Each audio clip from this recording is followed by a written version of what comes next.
Hindu Analysis Editorial by Rathod IAS. Thank you, Rathod IAS. Really took help of the Hindu analysis to enrich my content. Hindu analysis articles. Rathod IAS. Hindu Analysis. Hello and welcome to Rathods IAS Academy. Today in this session, we are going to see current affairs of 27th June 2024. So let's get started with our discussion. So here I am taking Delhi edition. So whichever edition you are having, you can go with that edition.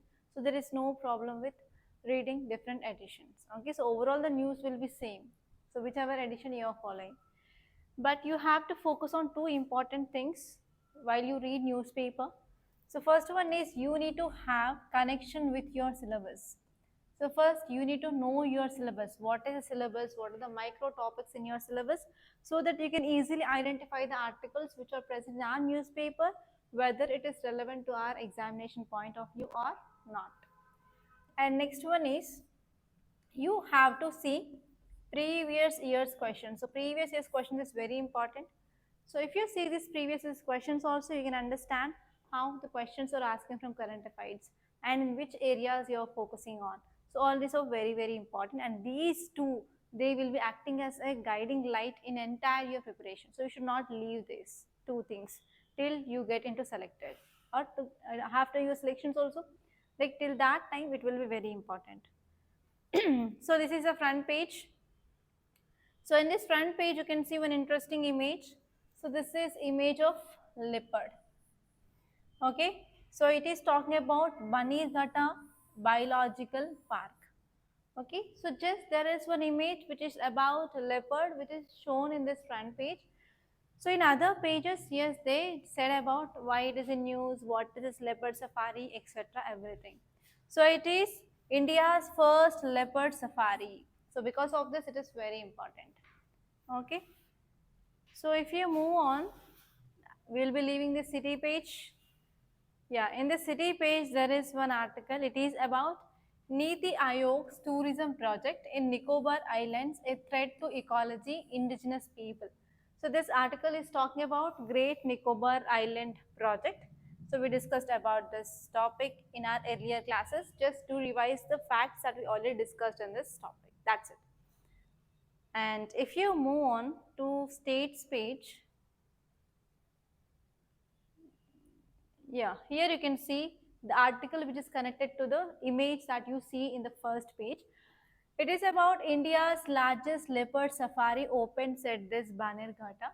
So it is very important because you can get a question like recently India's first leopard safari had been opened in which national park or in which state. In that way also you will be getting question. So this Bannerghatta park which is located in state of Karnataka. So that is a very important point. And now let us see the details regarding this first article. The summary of this article says that yes, India's largest leopard safari opens at this Bannerghatta. It is located in Bangalore. And how many leopards are there? There are 8 leopards. And what is the area of that park? It is 20 hectares. So 1 hectare means how much area? So 1 hectare is equal to 2.5 acres of land. Okay, so 1 hectare is equal to 2.5 acres of land, and here it is 20 hectares, 20 into 2.5 area of land which is there or which is allocated for this safari. So if you see the key insights, so if we are focusing on this like opening of safaris etc., that means we are focusing on indirectly conservation of wildlife. The first point here is yes, that so and so park it is focusing on conservation of these leopards. And each one is educational role. So this safari plays a very important role in education because students, they will be learning a lot about this animals etc. through this safaris, and in this way it will be also raises awareness about human animal conflicts, and even it will be increasing awareness about why we have to protect these type of animals and what are the conservation efforts the government is taking about. So all these things we will be knowing. And next thing here is especially they are coming up with some plans for new enclosures and sky walls to enhance visitor experience and as well as animal welfare in the parks. So actually what happens if you are going for safari, that means you will be taking a vehicle and you will be moving in the place where these animals are freely left, right?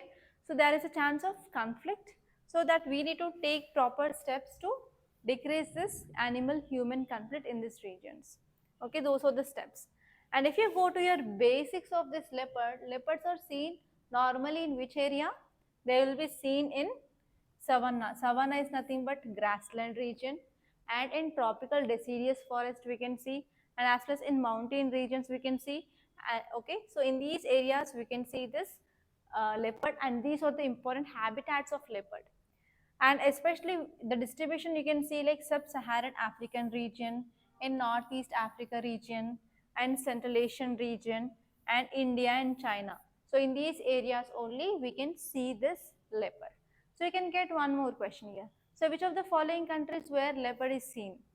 Okay, and they may give you like that, and they may ask you choose the correct answer, and they will give you codes 1 2 3 only, 2 3 4, like that.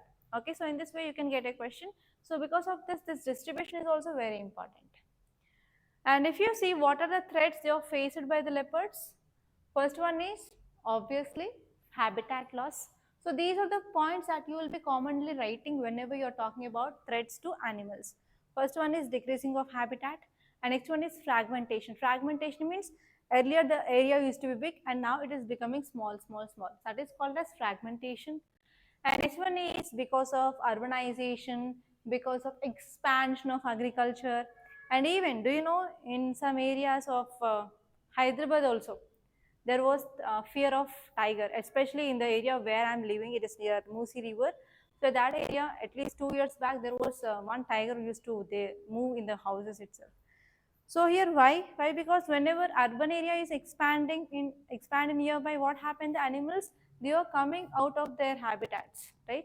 So this is also an important reason behind this increasing of threat to this animal. And next one is poaching. So in today's article, also, today's newspaper also, there is one article regarding poaching. So there they discussed about one scientific advancement that we can use to arrest this poaching, right? So poaching of these animals will be happens especially for the skin. Leopards, tigers, okay, their skin is having huge value in international market. And even if you watch old movies, so in some royal families they will be having a hanger of this skin of lions, skin of leopards, right? That means especially these animals, they are the symbol of royalty. So for that only, for the skins, for the body parts, so there is a poaching. Illegal killing of these animals will happen. And if you see the conflict, here human-animal conflict is also one important reasons, right? So whenever these animals are coming out of their habitat in search of what? Food. Okay, normally humans, they will be having their own cattle, right? So for example, tiger will be coming out and they will be attacking the cattle which is present nearby. Okay, so in this way here, whenever there are threats out there, that will be leading to this human-animal conflict. So what are the efforts you are taken by the government to conserve this leopard? Yes, we are having the protection status under Wildlife Protection Act, under CITES, under IUCN Red List. So in this way, government is taking some steps. And why we are keeping animals in the zoo and as well as in this national parks, etc., for protection purpose, right? So that is also some important things that are doing by the government. And next one is even community-based conservation programs are also taken up by the government. That means community, they need to actively involve in the protection of these animals. So that programs are called as community-based programs. Okay, so these are the some basic things that you have to know regarding this leopard. And yes, let us see some questions. So first one is leopards are classified under which of the following categories in the IUCN Red List? A is endangered, B is vulnerable, C is near threatened, and D is least concern. So it is according to IUCN Red List. So in environment, you will be coming across this topic of IUCN Red List and the different categories under this. Okay, so it is actually in this endangered category. And next one is in which type of habitat leopards are mostly found? Mostly found in savannas and grasslands. Okay, so this is the correct answer. And next there is one main question for you. Question is, discuss the ecological role of leopards in maintaining the balance of their ecosystem. So when I discussed about the micro listing of topics, I said about different pyramids. Okay, lower level organisms are more composite of top level. So this leopard which comes at a top level. So top level means normally their number is very less, but they play a very important role in maintaining the population which are the lower trophic level, right? Because they will be consuming the lower. For example, if these top predators are not there, means this number will be increased automatically. So whenever this number is increased, what happen? It will cause ecological imbalance. To maintain ecological imbalance, we need these top predators for sure. What happens if number of deers are increasing? If here whatever the grass, whatever the plants are there, if less means, so they will be not getting enough food supply. So totally that will leads to imbalance. So to maintain the proper balance, yes, we need this top predators. Clear? Okay, and let us move on to our editorial page. So this article, it is about leader of opposition. It is very, very important. So in parliament, what is the process which is going on? For example, laws making or debates, discussions, voting. So any public importance topic is there, means they will be having debates, everything will be going on. So the legislature is nothing but the work which is going on in the parliament is called as legislature, right? So actually here in that parliament we will be having ruling party, opposition party and other political parties. Okay, so what happens here is from ruling party, so we have the leader of that political party, it will be prime minister, right? And in the same way to opposite we have opposition party. So for this opposition party also we have a leader that is called, who is called as opposition party leader. The problem here is, so here, which is the ruling party now? BJP along with some alliance, and opposition party, India Bloc. India Bloc is a group of political parties. They together formed that. But now who is the leader of opposition? That is a big question now. So because of this is in news. And here we have to see about a leader of opposition party. So what is his roles and responsibilities? So how he will be very helpful in maintaining of parliamentary system of democracy. So all these things that you have to focus here from this article. Clear? Okay, so this is important from your GS paper 2 under polity. So what is the summary? Opposition's large demography in 2024 election brings new challenge for leader of opposition in Lok Sabha. So what is the thing which is saying here in the summary is, yes, this time in this 2024 elections, so this opposition party is a bloc. It is a group of different political parties. The question is, who will be the leader of opposition? Okay. So if you see the key insights of this article says that the increased number of opposition members in Lok Sabha in 2024 elections, so which is presenting one unique challenge. So we are having one special challenge here is, who will be this leader of opposition? So from which party we are going to get? So if you are getting from Congress party, the ideology will be different.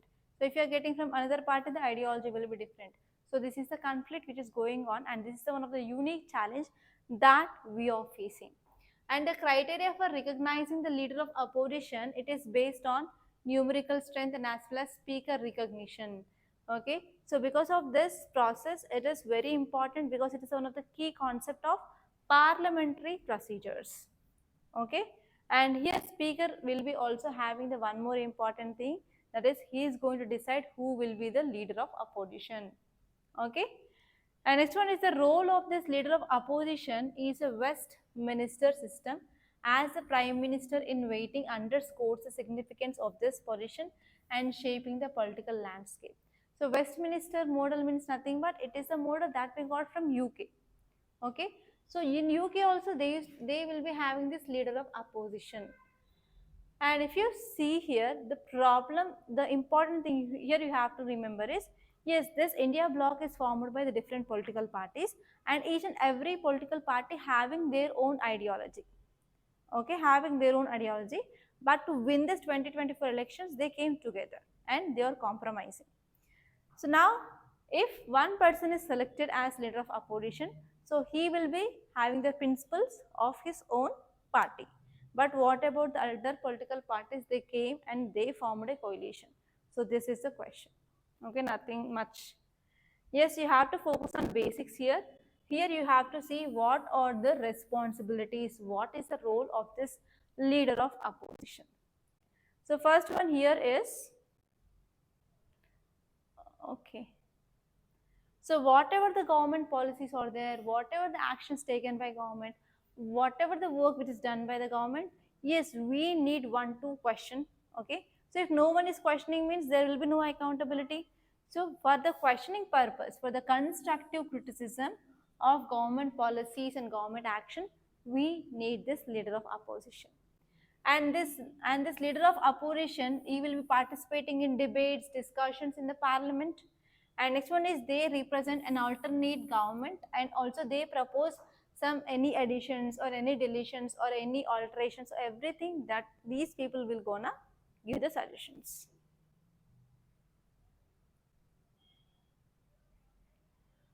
Okay, next, leader of opposition in parliament, what are the works he will be doing? So first you have to know about roles and responsibilities, I said, constructive criticism, and he will be participating in debates, discussions in the parliament. And who will be this leader of opposition party? So it is who is the head of largest party not in government with at least 10% of total seats. So this leader of opposition or opposition party should get at least 10% of minimum votes, and that should be the largest party which is not in the power, okay, which is not won the things. And next one is this criteria applies to both Lok Sabha and as well as even in Rajya Sabha. So what are the privileges and status? So they will be having the equivalent status to cabinet ministers. And next one is even they are the members of important committees like selection committee or like some key positions. So they are also the members. Okay, so you should think that even this opposition party members or these leaders, they are part of some committees where we are electing some important people. Okay, so for that also, for example, if you are reading constitutional bodies and non-constitutional bodies, there are some committee which are selecting the members of these constitutional bodies and non-constitutional bodies where this opposition party leader will be also a member. Okay, so that is the thing. And if you see current leaders of opposition since 2014, hey, what happened?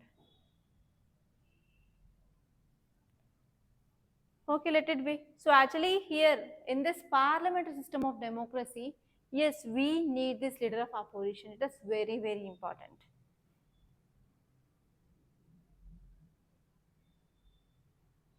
So why we need this leader of opposition for this parliamentary form of democracy? Because he is the person, he makes the government accountable for its action. And this one is here this person will be leading debates, discussions in votings. And even recently we discussed about importance of debates and consensus. So in that debates and consensus, yes, this leader of opposition party will be very helpful. And next one is for scrutinizing of bills and policies, and also this leader of opposition will be representing voice of opposition parties and as well as elections, everything. So this is about the role of opposition party leader in parliamentary form of democracy. So this will be your 10-marker question for sure in your examination.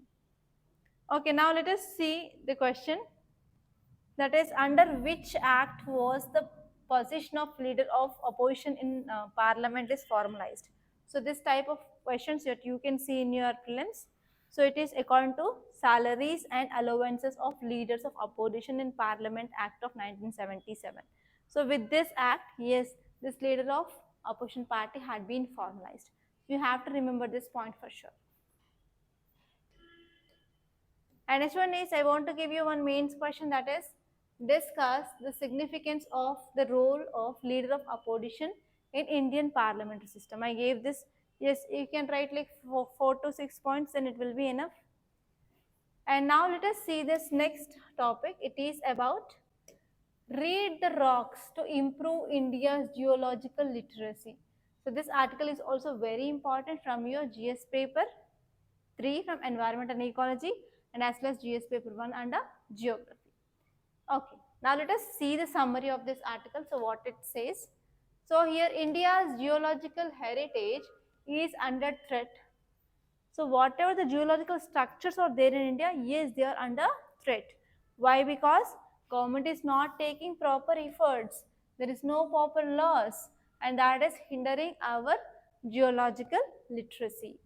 So India's geological heritage is one of the crucial part of its identity, and with that only our history we made. Because of that geological divisions, and also we made valuable insights into its evolution and as well as origin of life by using them. So by using of those them and by using the studies how they have formed everything, then only we can understand how this life had been originated, right? That is the thing. And next one is there is rich geological diversity in India.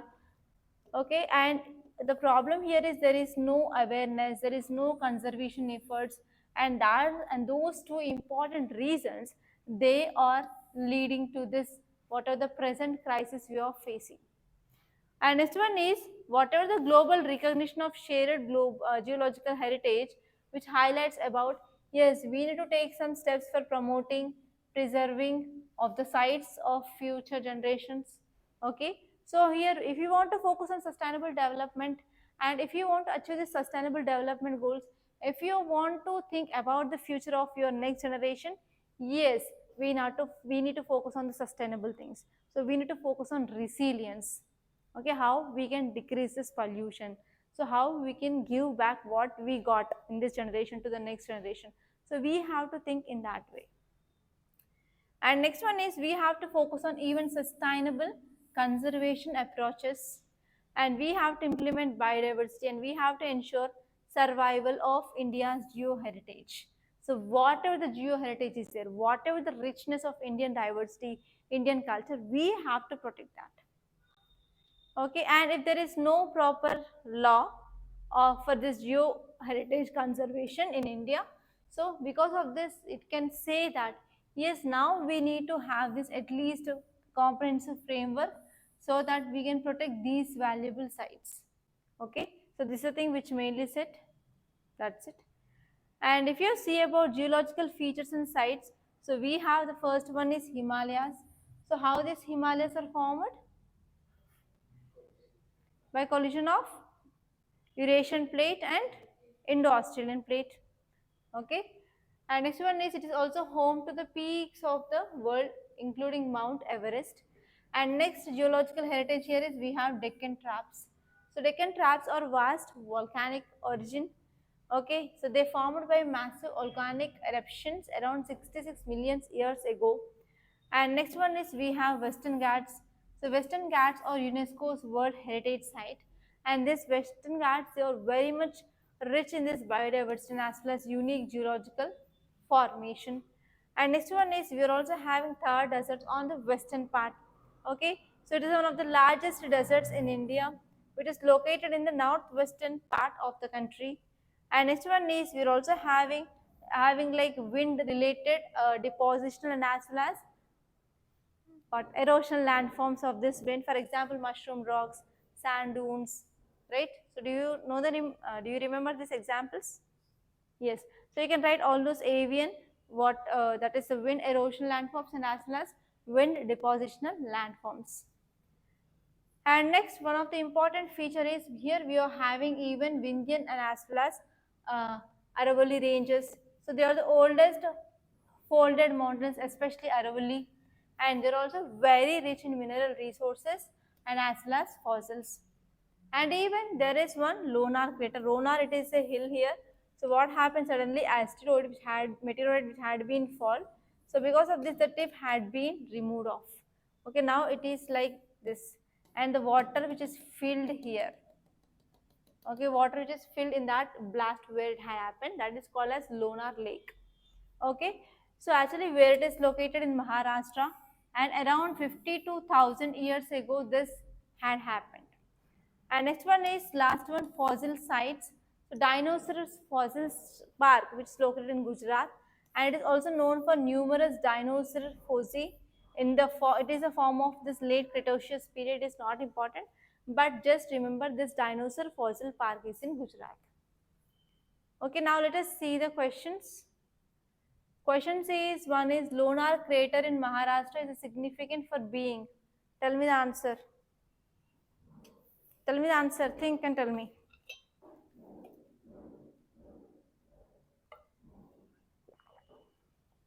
Think and tell me.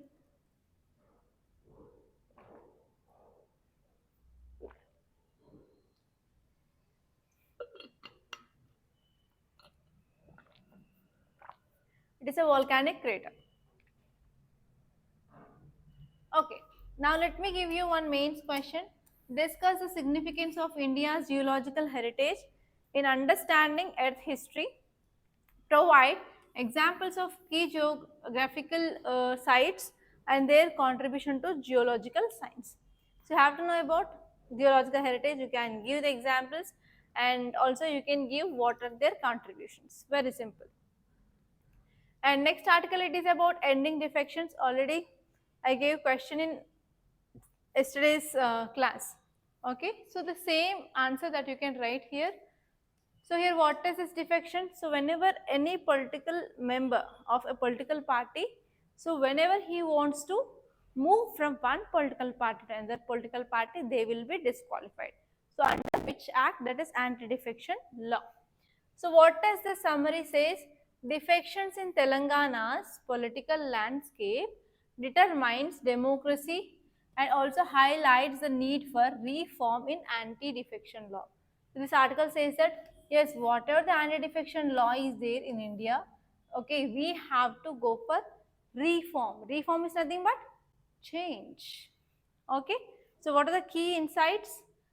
So defections, they harm demographic or democratic principles by understanding the mandate by voters.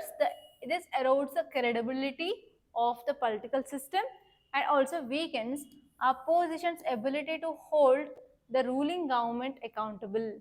Okay, so if you see here, whenever any person, for example, this so-and-so person, he got from this so-and-so political party and he got one.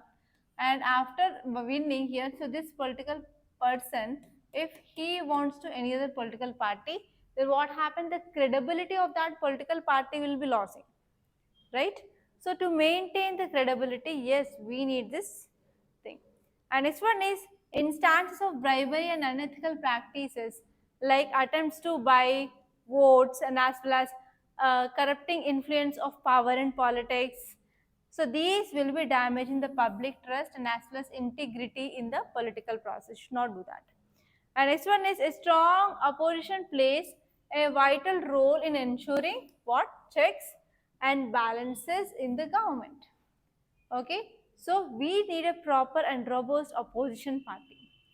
And this one is the exercising or existing. So whatever the existing anti-defection law is there, so it is inadequate. It is not taking care properly.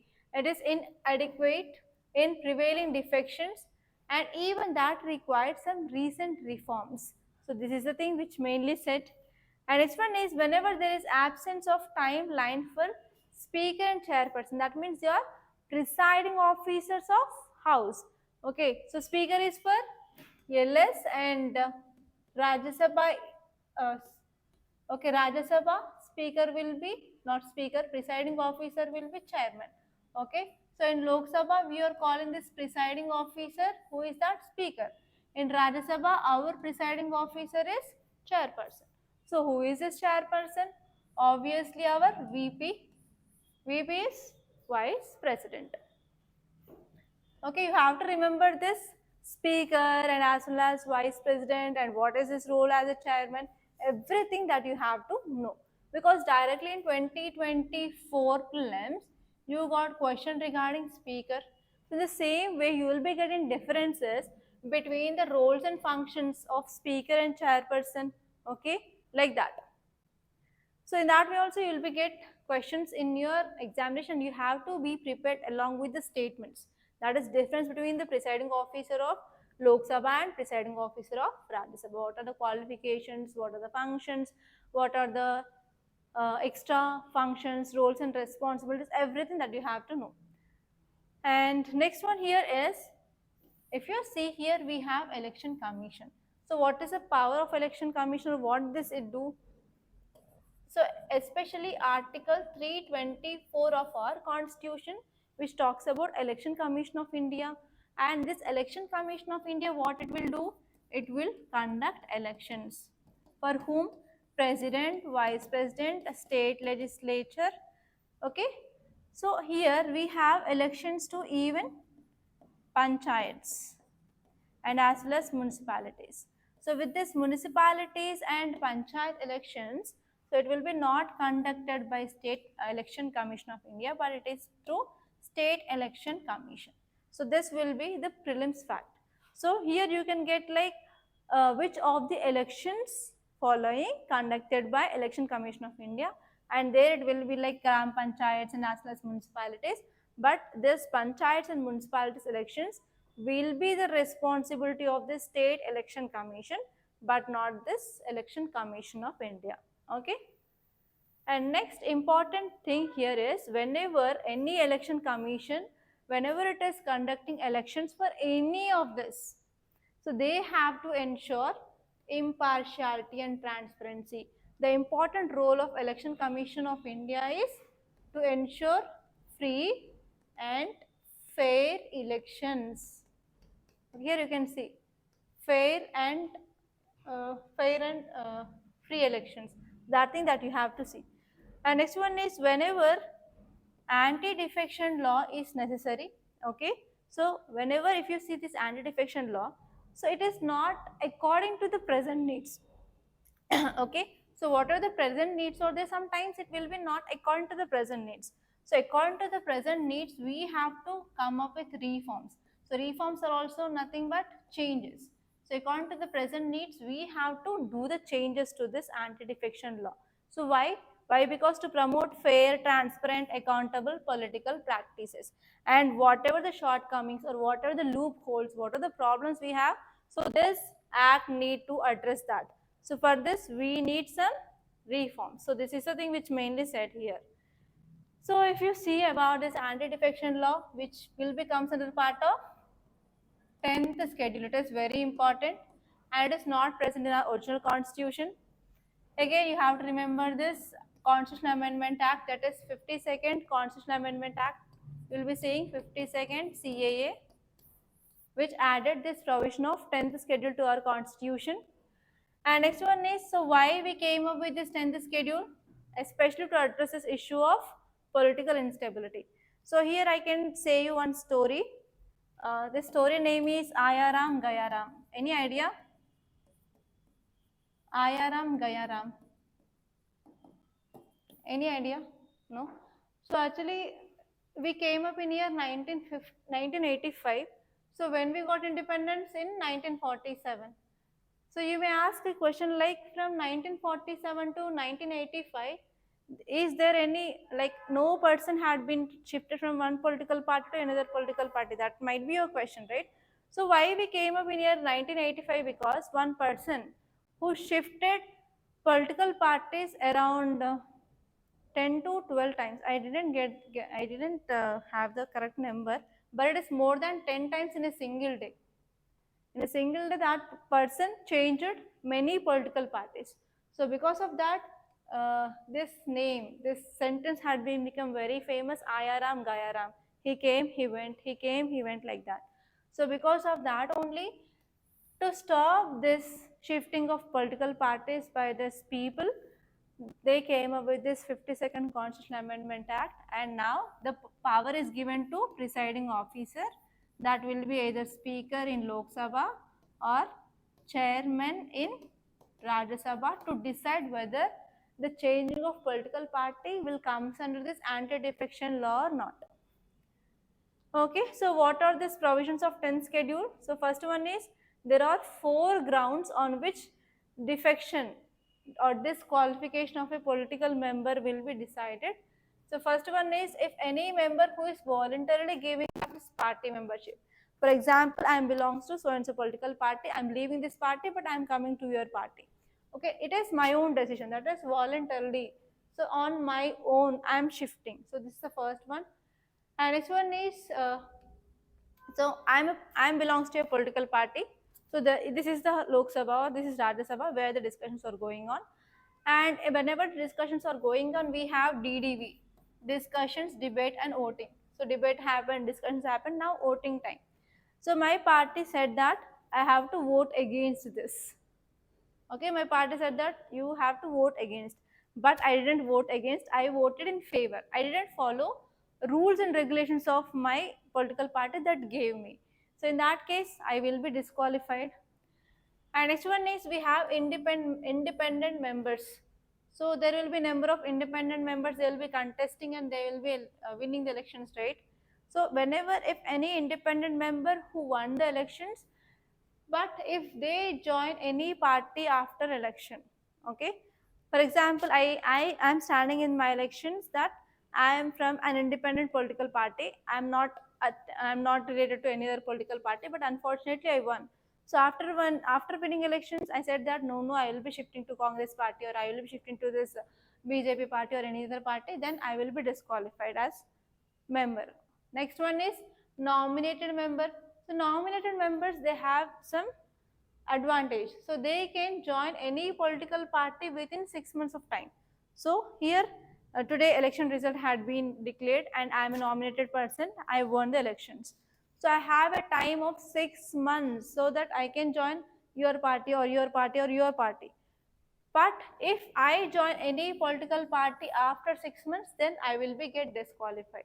So these provisions are very, very important where UPSC will be asking question directly. Okay. Yes. And next one is exemptions. So what are the exemptions? Yes. If I am who is jumping from one political party to another political party, you will be disqualifying.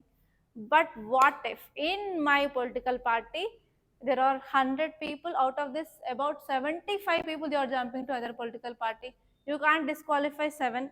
But for example, you are a speaker or you are a chairman, so in my political party there are 100 people, out of this 75 they are jumping into another political party. So can you disqualify all the 75 members? So there is one exemption that whenever 2/3 of people they are jumping into another political party, this disqualification does not apply. Does not apply. And next one is who is the decision making authority? As I said, presiding officer, either speaker or chairman. And this decision is also subjected to judicial review. So these are the very important points regarding this anti-defection law. Okay, next let us see the question. The Anti-defection law in India was introduced through which of the Constitutional Amendment Act? Yeah. Next one is mains question. Which schedule of Indian Constitution contains, which schedule of Indian Constitution contains anti-defection law 8th, 9th, 10th, 11th? 10th. Next one is discuss the main provisions of anti-defection law. Whatever the mind map I showed, you can write that. And next one is how this law impacted the political landscape and stability of government in India. So if this law is not there, we can't ensure this stability. For example, you can write Ayaram Gayaram case. Okay, with example. And next topic it is about the row over Delhi's water crisis. So always from last 1 week or 10 days onwards, we are seeing this topic of water crisis in news. So you have to focus on some important areas. Okay, first let us see like what does this article says. So Delhi, which is capital city, it is facing water shortage. And actually the most of the water it is getting from nearby states. So with that states it is having disputes now. So because of this, there is some alteration in the water supply and that is causing vulnerability in this Delhi region. So Delhi heavily relies on neighboring states like Punjab, Haryana, etc. And especially they are depending on these states for getting of water or water supply, which creating vulnerability and as well as disputes or like issues regarding allocation of water to this Delhi region. Okay, now there is an issue which is going on between Delhi government and Haryana government. So because of this political tensions also, this type of issues will be increasing. Okay, there will be exacerbating. So increasing of impacts of this water crisis, and even actually the people of Delhi, they do not have proper access to this clean water. And recently Supreme Court also intervened and directed that Upper Yamuna River Board meeting. So it had been highlighted that yes, there is a water scarcity in Delhi. So despite of that, they are not take enough measures to control this water scarcity. So now this article says that yes, we need to take some urgent steps very fast, because already they are facing ultimate shortage of water. Okay, so here this article says that we have to focus on sustainable solutions, we have to focus on long-term planning to address this issue. And Supreme Court also took a decision to leave the matter to Upper Yamuna River Board, and finally that will be taking the decision regarding this water crisis issue. And apart from that, let us see what are the causes for this water shortage in Delhi. So first one is obviously increasing of urbanization or expansion of cities, and even because of increasing of population growth. So whenever there is increasing of population, automatically there will be increase in the demand for this water. And next one is depletion of groundwater. So over extraction of groundwater leads to the decreasing of groundwater table in that region. And whenever we are going for illegal bore wells, also leads to exploitation. And third one is pollution of water resources. So pollution of whatever the rivers you are present there. So across this Delhi, okay, in this Delhi itself, this river Yamuna will be moving.